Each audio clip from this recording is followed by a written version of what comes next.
Step into a 90s living room, and you'll find neon beanbag chairs, Garfield telephones, and entertainment centers the size of small cars, each a bizarre time capsule of a decade in transition. These weren't just quirky decor choices. They were reflections of a culture on the edge of the digital age. But what do these strange living room trends reveal about who we were and who we've become? Step into a living room from the early 1990s. The carpet is soft but worn. The smell of buttered popcorn lingers in the air, and a big television hums in the corner. This space feels both warm and strange, a mix of comfort and clutter. Every object tells a story about the time, and each one shows how people lived, laughed, and dreamed. Let us look at 15 living room trends from that decade, each one odd, loud, or unforgettable. 1. The entertainment center was the giant of the room. Heavy oak as wide as 8 feet and taller than most kids. It swallowed an entire wall. Inside sat a square television, a VCR, stacks of VHS tapes, and a shiny stereo. It was more than furniture. It was the family's stage, glowing each night with sitcoms and movies. 2. Glass block coffee tables sparkled under the light. Cold and hard, they looked smooth but were heavy to move. They gave the room a modern edge, even if no one wanted to rest their feet on them. The glass caught every reflection, making the living room feel like a showroom instead of a cozy home. 3. Beanbag chairs exploded with color. Bright neon pink, shocking green, and electric blue blobs sat on the floor. When kids jumped into them, they sank deep, swallowed by squeaky plastic. They were playful, loud, and a little silly, like the 90s itself. 4. Lace doilies were draped over everything. They sat on top of televisions, under lamps, even covering the VCR remote. Soft, white, and old-fashioned, they carried the memory of grandmothers, holding on to tradition in a room full of new machines. 5. Waterbeds sometimes slid into living rooms. They rippled and sloshed when someone sat down, turning rest into a strange ride. They felt both cool and impractical, a sign that fun often mattered more than function. 6. Brass and glass lamps glowed in the corners. Their gold-toned bases shone like treasure, while frosted shades softened the light. They were fancy yet a little gaudy, a dream of glamour bought at the local store. 7. Inflatable chairs squeaked when you sat. Made of clear vinyl, sometimes filled with glitter, but they looked like toys. They popped and leaked air, but for a short while they made the room feel like the set of a pop music video. 8. Track lighting stretched across ceilings. Bright beams pointed at walls, throwing hard shadows. It felt modern, even futuristic, like the house was ready for a TV show or an art gallery. 9. Wallpaper borders lined the top of walls. Flowers and vines wrapped around the room, a frame that looked fancy at first but soon felt dated. They tried to bring old-world beauty into a space filled with electronics and plastic. 10. Stereo towers rose like monuments, with 5-disc CD changers, equalizers that lit up with red and green bars, and huge speakers. They turned the living room into a concert hall. Every button clicked, every tray slid out with a promise of music. 11. Overstuffed recliners sat like giants, wide, heavy, and soft. They pulled you deep into their cushions. Comfort ruled here, even if the chair looked like a balloon about to burst. Families gathered around, each person fighting for the good seat. 12. Novelty phones rang with laughter, shaped like giant red lips or a lazy Garfield cat. They sat proudly on end tables. Talking on one of these phones wasn't just about calling a friend. It was about showing off your sense of fun. 13.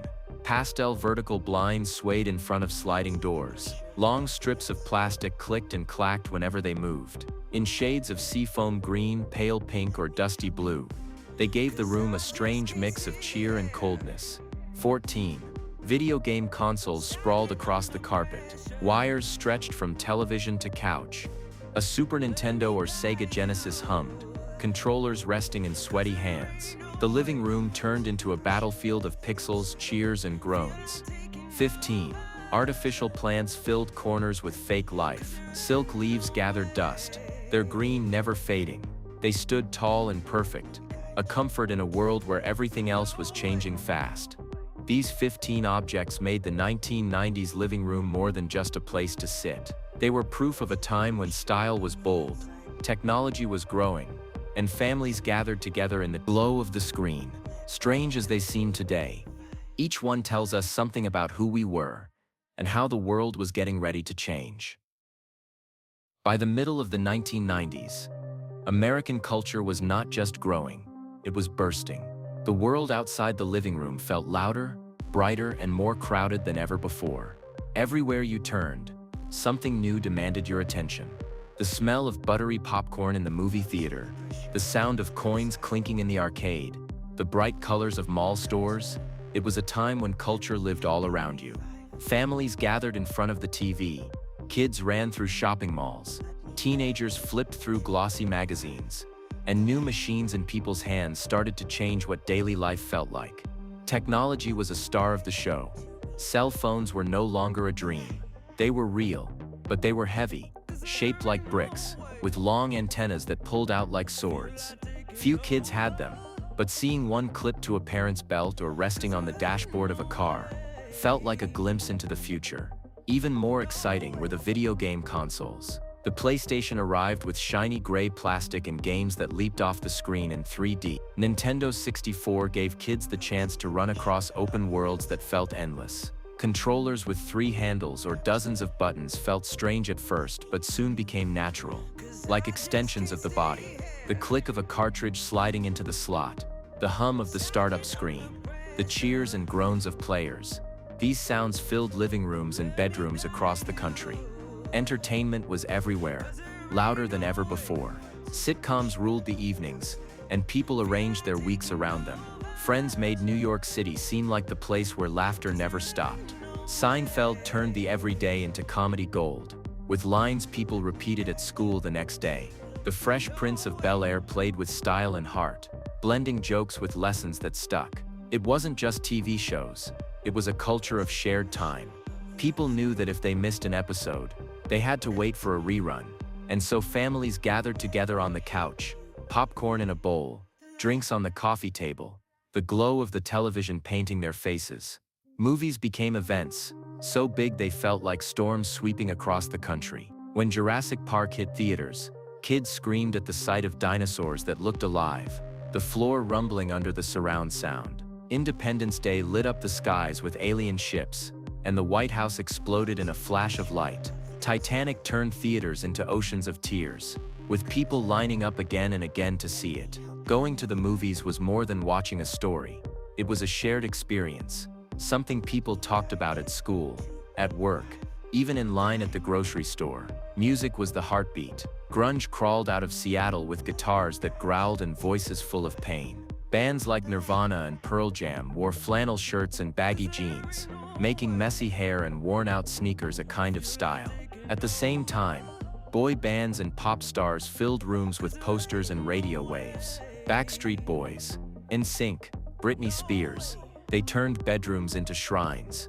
Their CDs stacked like treasure, their songs sung into hairbrush microphones late at night. MTV played videos non-stop, shaping not just what people heard, how they dressed, how they moved, how they dreamed.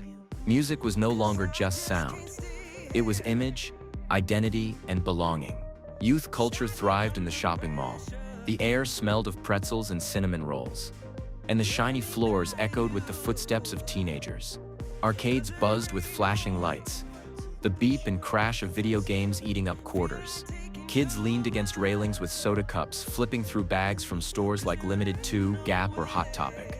Magazines like 17 and Tiger Beat were stacked in bookstore racks, full of glossy photos and quizzes that promised to reveal your crush's secrets. The mall was more than a place to shop. It was a stage, a meeting spot, a world built for being seen. Media itself was splitting into many voices. Cable TV stretched out like a maze of endless hallways. Cartoon Network made kids laugh deep into the night. Nickelodeon slimed kids on game shows and played strange cartoons that felt wild and new. News channels ran 24 hours, spinning stories non-stop. With more channels, more choice, and more noise, people no longer had to settle for one story. They could pick their own, and culture started to spread in many directions at once. This middle part of the decade felt like a festival. It was a time when everything was bigger, louder, and brighter than before. Families were tied together by shows, teens by music, kids by games, and strangers by the shared thrill of movies and malls. The air itself felt charged, as if the future was close enough to touch. But behind the lights and sounds, there was a question waiting: what would happen when all these bright pieces began to connect through new wires and new screens? By the late 1990s, the world inside the home began to glow with a new kind of light. It was not the warm flicker of a lamp or the soft shine of a television. It was the sharp blue glow of a computer screen, buzzing in dark corners of bedrooms and living rooms.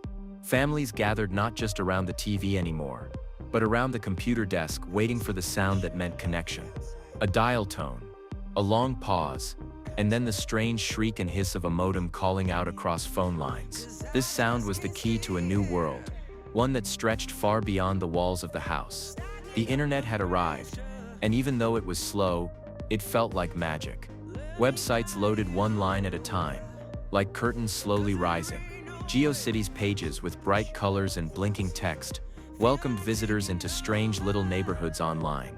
Chat rooms became new playgrounds, where strangers with screen names met and talked.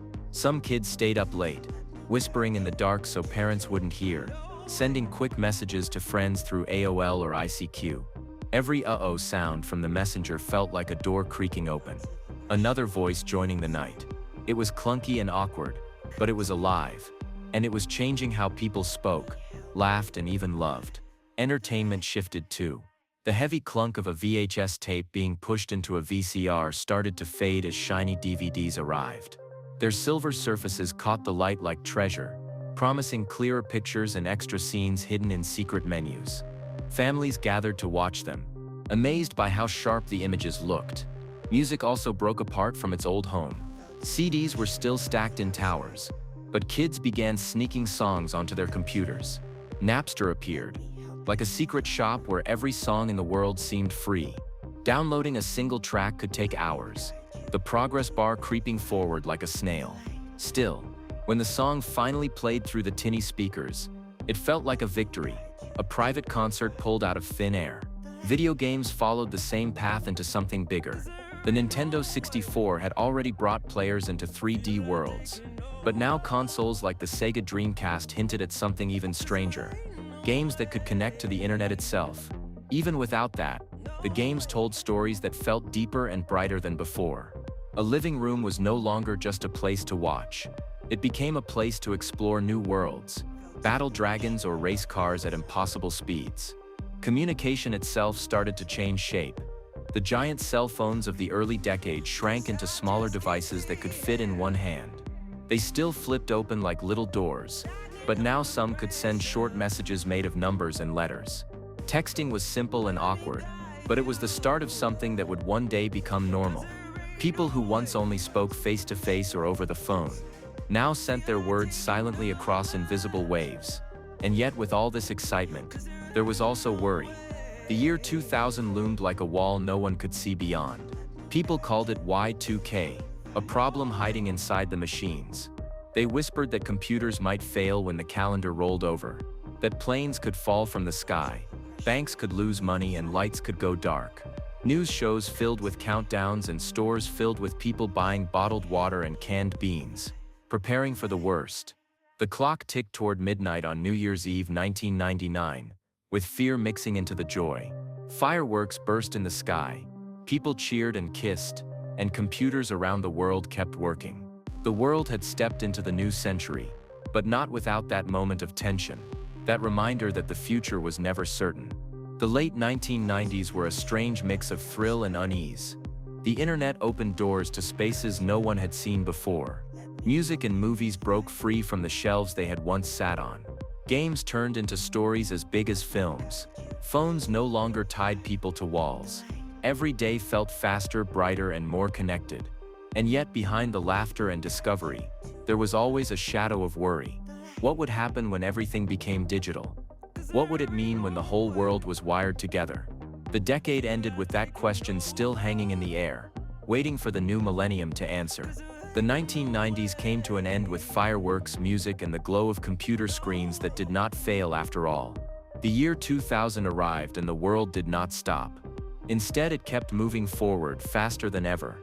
and the strange little seeds planted in the 90s began to grow into the giant trees of today. Looking back, the decade feels like a bridge.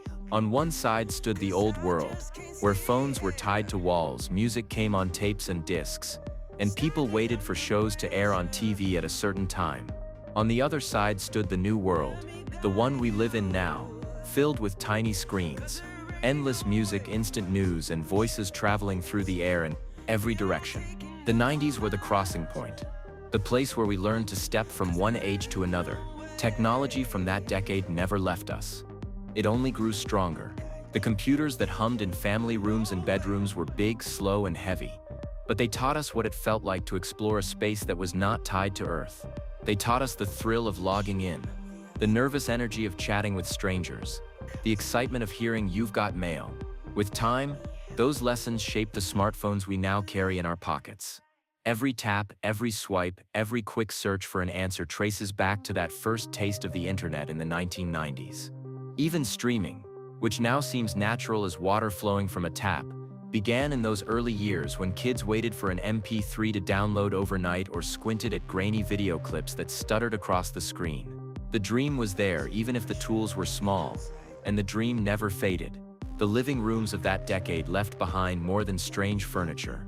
They showed us how space itself was changing. The giant entertainment centers, stuffed with VHS tapes and heavy TVs, were shrines to a time when media was solid and heavy. Today, those shrines are gone, replaced by flat screens hung like paintings on the wall, their wires hidden, their weight forgotten. But the idea of the living room as the center of culture remains. Families still gather in front of the screen, but now they gather to stream, to scroll, to play games online with voices from around the world. The doilies, the waterbeds, the pastel blinds have disappeared, but the habit of building life around screens has only grown. The 1990s made that shift clear, even if we did not see it at the time. Cultural echoes from that decade still shape what we wear, what we listen to, and what we laugh at. The flannel shirts and baggy jeans of grunge return again and again, worn by new generations who never heard Nirvana live but still feel the pull of the sound. Boy bands and pop stars set the pattern for the music industry we know today, where image and sound are tied so tightly that one cannot live without the other.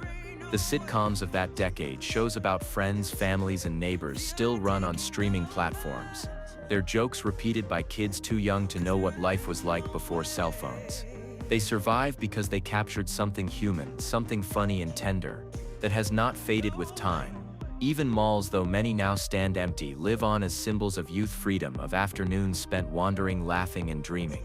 The feeling of being part of a crowd, of being young in a world full of bright lights and open stores, still stirs when people remember the smell of pretzels and the hum of arcade machines. Society itself changed in the 90s in ways we are still learning to understand. The decade opened doors to voices that had long been silent. Music, TV, and movies began to show more faces, more colors, more stories than ever before. Diversity became part of the culture, not just a whisper at the edges. Children grew up watching shows where families did not all look the same, where heroes spoke in different languages, where pop stars came from many backgrounds. Those children grew into adults who expect to see a world reflected on screen, not just one version of it. The shift was slow, sometimes uneven, but it began in those years when the world felt wider, and that shift keeps shaping what we see today. At the same time, the 90s taught us about speed, about what it means when everything moves faster than before. News channels that ran all day and all night made stories impossible to escape. The O.J. Simpson trial, the Gulf War, the Clinton scandal, these events did not just happen. They played out on screen, moment by moment, until people felt like they were living inside them. That constant stream of images prepared us for the world of social media, for the endless scroll of headlines and photos that fills our days now. The lesson was clear. Once information starts flowing without pause, it never stops. Even the fears of that decade continue to echo. U2K did not break the world, but it showed how fragile our systems could feel. The idea that a line of code might crash airplanes or erase bank accounts left a mark on the public mind. That fear still returns today whenever people worry about hacking, about viruses, about what happens when machines fail. The tension of New Year's Eve in 1999, the countdown, the cheers, the relief when nothing went wrong. remains one of the most powerful memories of how the old world gave way to the new. And now, looking back, we see that the 1990s were more than just a decade of bright colors and loud music. They were the testing ground for the 21st century. They showed us the power of connection, the pull of screens, the thrill of new voices rising. They showed us how fast culture can change, and how quickly a style, a sound, or a device can shift from strange to normal. Most of all, they showed us how nostalgia itself becomes a kind of treasure. Today we buy re-released consoles, wear vintage 90s clothes, listen to old boy band tracks, and stream sitcoms that aired when we were children. We do this not just to remember, but to feel again the excitement of a time when the future was opening, when each new gadget or song felt like stepping into another world. The 1990s were never only about strange decor or loud fashion, they were about possibility. They carried us across the bridge into a world where we can talk to anyone at any time, where music is endless, where images flow without pause. They left behind both comfort and warning, joy and caution. And as we sit now, holding small screens that carry more power than any 90s computer could dream of, we carry with us the lessons of that decade. The question that hung in the air at the end of 1999, what will happen when the world is fully wired together, still hangs with us today. The difference is that now we know the answer is not simple. The 90s gave us the tools, the dreams, and the doubts, and they continue to shape the way we live, the way we connect, and the way we remember.